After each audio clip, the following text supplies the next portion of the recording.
the judges prepare to interview our remaining contestants.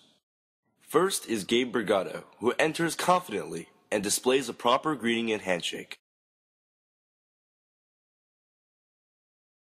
Going for the public relations officer. I felt like I was most skilled and most experienced with public relations through my work, like I said, through ASB and the American Cancer Society, and also because I am Vice President of Marketing for Fortis University. So I've done a lot with publicity, kind of delegating tasks to my department, and kind of just learning how to communicate with people and try to get people to listen to you. During her interview, Elizabeth Fitz reacts to a tricky question. When I commit to something, then I make sure I always get it done. And I have that finish line, and I make sure I finish it. So we don't have to pay you? Well, you should pay me, because it's not an intern that I'm interviewing for. I'm interviewing for a job.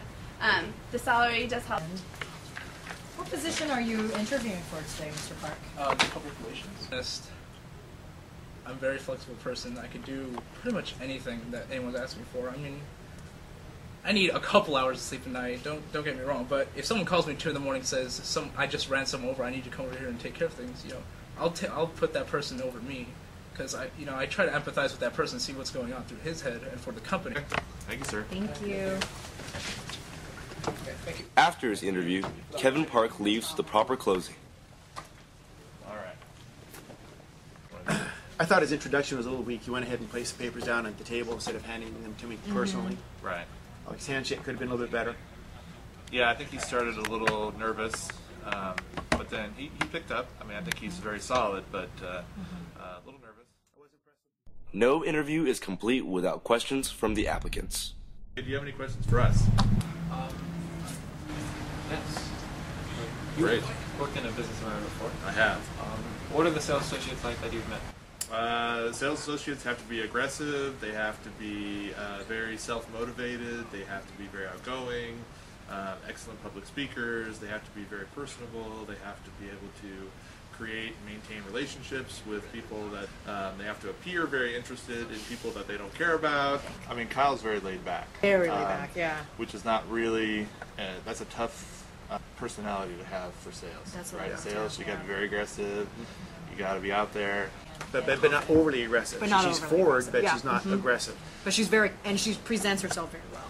All right, I thought, when you're interviewing for a job, it's important to be well dressed. It's important to have good eye contact. It's really important to be prepared, know about the position, know what you're going to say, have a lot of good ideas, be willing to ask questions, and be very well spoken.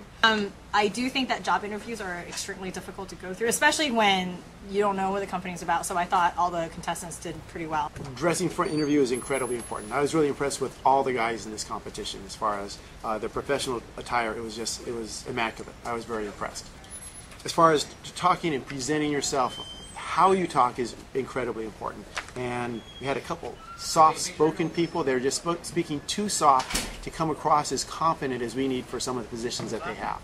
Okay, so today you guys had a competition where you had to rely only on yourselves. It was an individual competition. You had to do a job interview. You had a choice of 3 different jobs. You came in, you interviewed with 3 professionals, myself, Mrs. Christensen, Mr. Cullinane.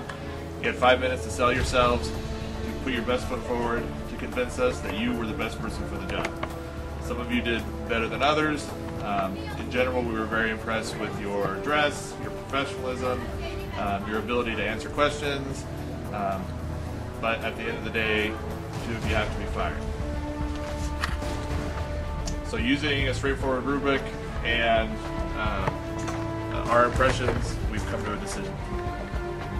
Unfortunately, Tracy was not able to be here for the competition, and so we have our stand-in for Tracy.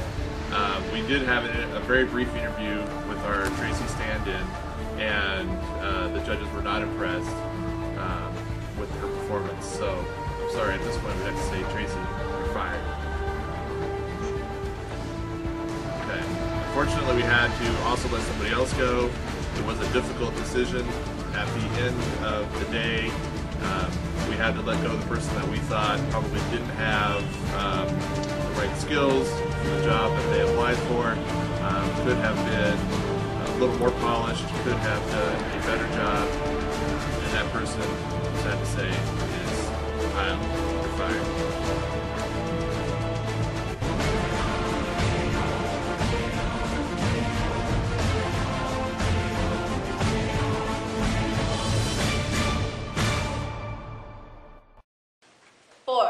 Contestants, remain!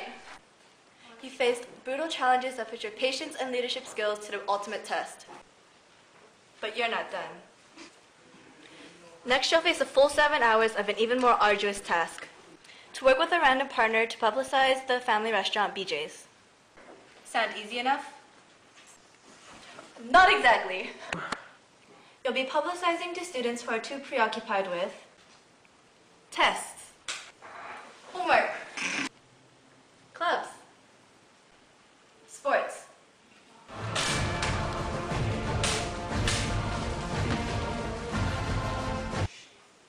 and everything else that complicates their mind.